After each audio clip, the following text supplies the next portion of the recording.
The biggest challenges facing NASA in the development of long-duration space missions is food. In centuries past, explorers could almost always find food in their surroundings, even if they were thousands of miles from home. Of course, this same luxury will not be afforded to space travelers. They will have to rely solely on food that is taken with them, or that can be grown during the mission in the vehicle or on the planetary surface. Although this may seem daunting, researchers at NASA are now developing viable systems to help keep our astronauts well fed on long space missions.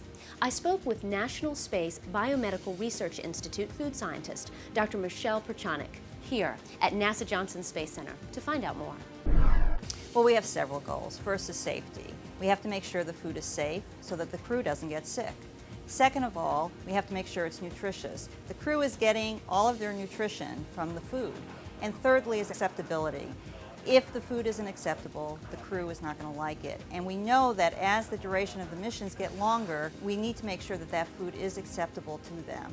And we do testing, and we'll be doing testing here at Johnson Space Center on the acceptability of the food with the general Johnson Space Center public, and then later with the actual crews. So what are some of the challenges that you'll have to overcome? Well, first of all, it's going to take us 6 to 8 months to get to Mars with the current propulsion system. And yes, there are engineers here at NASA trying to get the propulsion systems improved, but right now it's 6 to 8 months. And of course, 6 to 8 months home. And because of the way the planets align with each other, it's going to be 18 months on the surface. So the mission is going to be somewhere on the order of 2.5 to 3 years long. So what that means is we're going to have two kinds of food systems. The first is a transit food system. On the vehicle, because of microgravity, it is very difficult or almost impossible to do any sort of preparation or cooking of the food. So we're going to have a food system that's very similar to the ISS food system, prepackaged foods. Most likely they'll be stored at room temperature, so we won't have a refrigerator or a freezer. Well, that gives us some challenges because it's very difficult to find some foods that have a 3 to 5 year shelf life at room temperature and that you're not keeping it frozen or even at refrigerated temperatures. The other part of the challenge is looking at the packaging materials to make sure that we have the barrier properties to provide us with that 3 to 5 year challenge. So we have that issue. Now, think about it, 6 months, you've got all these packages of food because at each meal, you've got about 3 to 5 packages of food for each crew member times 3 meals and snacks. How do you store all this? Not only are you storing it at ambient or room temperatures, but you have to keep track of it. Inventory management and tracking and knowing where it is and how much you've used and when you've used it. So the challenges are unbelievable even just for the transit mission. Right. And even though we've done it already on ISS and shuttle, we've got that many more challenges to go after for this. One of the main challenges for NASA planners will be to provide food that will help keep crews healthy and happy, while also helping the astronauts' bodies acclimate to the rigors of space travel. During these long missions, astronaut physiology will need to be taken into consideration. The human body has adapted to the effects of gravity here on Earth, but once gravity is reduced, the body slowly begins to adapt to its new surroundings. During this adaptation process, weight loss, dehydration, constipation, electrolyte imbalance, bone loss, and a myriad of other problems may occur. To help prevent or alleviate many of these problems, researchers are investigating the levels of nutrients each astronaut may need. Proper diet and exercise should counteract many of the problems associated with the physiological changes. So that takes care of the transit, of getting to Mars. Once they're there, on Mars, then what? Well, then we have the opportunity to use the gravity of Mars. Mars has 1/3 gravity. So that's a little bit of gravity, enough to keep things down towards our feet. And with that, we can start looking at processing and preparing food. Now, we may be growing some of these crops, or we may be bringing up these items in bulk, such as soybeans or wheat. We will have to grow the vegetables and fruits because those don't have the shelf life we need. When I talk about bulk, what we're saying is we're going to bring up in large quantities unprocessed foods that you would then add in either through processing or maybe in the recipe. So for example, we would bring up large quantities of soybeans, and then we could use those soybeans to process into texturized vegetable proteins, or maybe we make it into tofu. So we would have that opportunity for more variety, therefore more acceptability in the processed food system. We'll also be bringing up items that will help us do the preparation in the galley, such as dried herbs and spices, or dried, non-fat dry milk, or maybe dried egg whites, because it's going to be hard to bake a cookie or a cake without those kinds of ingredients, in addition to the baking soda and baking powder. So we're looking at all those different ingredients, what the quantities might be, and whether they will also last that 3 to 5 year shelf life, and how we're going to store them. We think we'll have to store the soybeans and the wheat berries at refrigerated temperatures and probably in a non-oxygen atmosphere. Oxygen's not food's friend, and we want to keep the oxygen away from those bulk ingredients until they're used. Other than providing bulk foods, there is also a plan for astronauts to grow food once they arrive and set up planetary bases.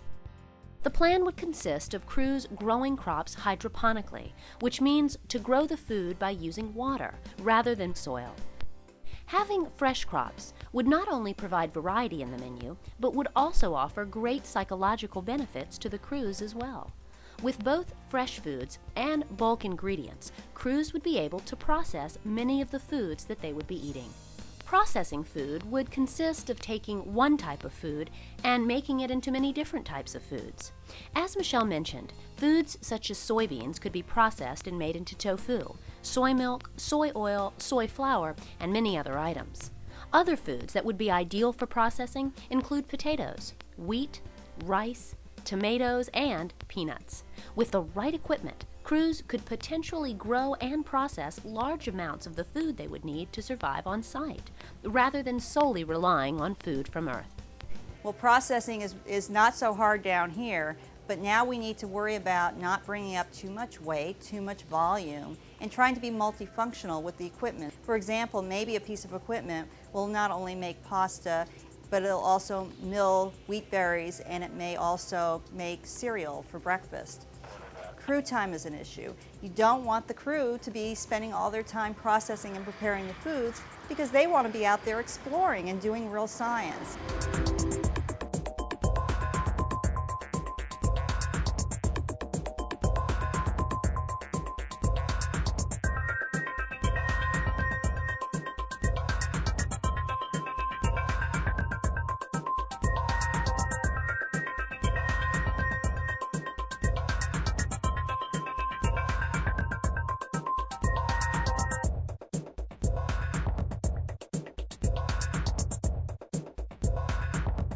Weight is going to be a major factor in getting crews to other planets. Knowing this, NASA planners are deciding if they should provide multifunctional processing equipment or if they should rely on age-old proven methods of food processing. For example, how do we make bread? Well, we could do the more modern way of putting everything into the bread maker and letting it happen, or we could actually just go the old-fashioned way, mix all the dough up, knead it, let it rise, knead it again, let it rise again, and then bake it. And we're going to have to be looking at where that fine line is on crew time versus automation and the mass that we would have to uplift to the Mars surface. They're not at Mars to do cooking. You know, they can do that at home. They're there to explore. To help make NASA's exploration goals a reality, NASA planners are also relying on outside help. Many colleges, universities, and other entities are performing experiments on food and processing equipment that may someday be used in the space program. The expertise that is being provided will help focus and quicken the development of technologies that will make exploration possible.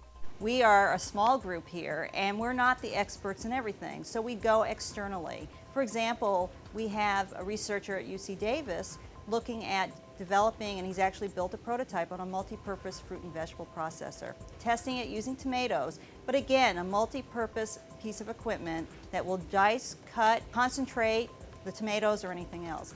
One of our faculty fellows actually has looked at radiation issues. We know that radiation is going to be an issue.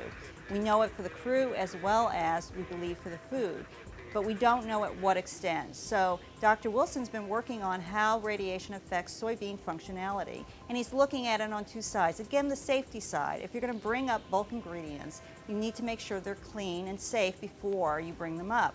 Then he also is looking at what kind of radiation they may incur during a mission to Mars. We don't have the atmosphere here on Earth on Mars, so he's looking at how that's affecting, for him, the tofu processing or manufacture. And he's finding that yes, at higher levels of radiation, the tofu isn't made quite as firm, and it has an off flavor and aroma to it because we get that rancidity from the oil. Well, Michelle, it seems like you and your coworkers really have your work cut out for you. We do. It's going to be a huge challenge, but we're going to do it. Although the Mars mission is more than 25 years away, we're still going to be able to potentially use some of the technologies that we're working on here on Earth before that time. So what we're learning today will not only help our astronauts, but will help the people here on Earth also. With proper cultivation, many of the technologies that are being developed to help our astronauts eat well in space may also someday be used to help feed people back here on Earth.